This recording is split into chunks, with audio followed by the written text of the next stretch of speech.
I'm Ian. Hi, I'm just a friend of Dovetail. I just wonder how what is your position on the whole sort of musicians getting paid for the music they produce? That debate around. I mean, do you see parallels with the kind of fair trade movement in terms of what you do? In terms of how do you feel about musicians?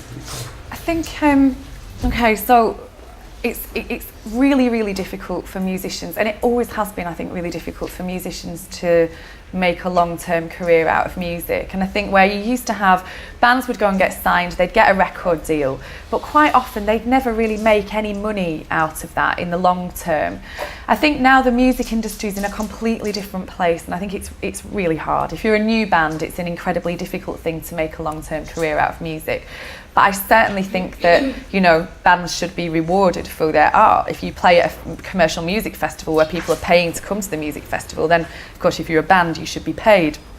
And I think that's it. And I think in terms of recorded music, I think recorded music is just one aspect of music. And I think that we're in a place, if we're talking about file sharing, my personal opinion about file sharing is that people do it. People are always going to do it. Whenever you shut down one torrent site, another torrent site will open. You're never going to stop that. So for me, it's kind of almost like, well, things have shifted. A digital file is this kind of, this thing that is now available for free. So in terms of making money from recorded music, I think that's fine, but I think it's really hard to do that. And so I think where bands need to be kind of, there's more reward in live, in experiences, in bands creating a kind of bigger thing around what they do, by blogging, by being writers, by being DJs, through merchandise.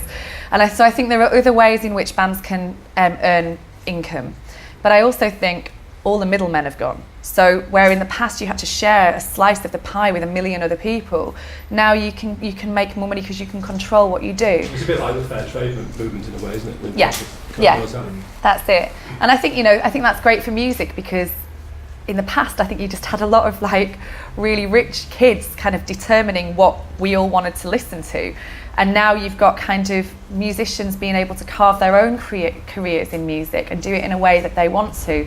And certainly some of the musicians that I see, my favourite musician at the moment is a guy called Louis Barabbas from the Bedlam Six, based in Manchester. And I just, he's just this incredible, he came, I do have gigs in my house every so often, and he came and did the last one. He's jumping around the lounge, playing these amazing tunes. He's the way he works his Twitter and his Facebook, and he blogs about stuff, and he's an incredible writer.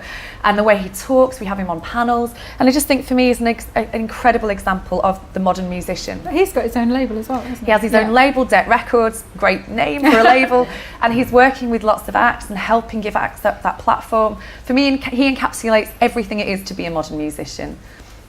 So yeah.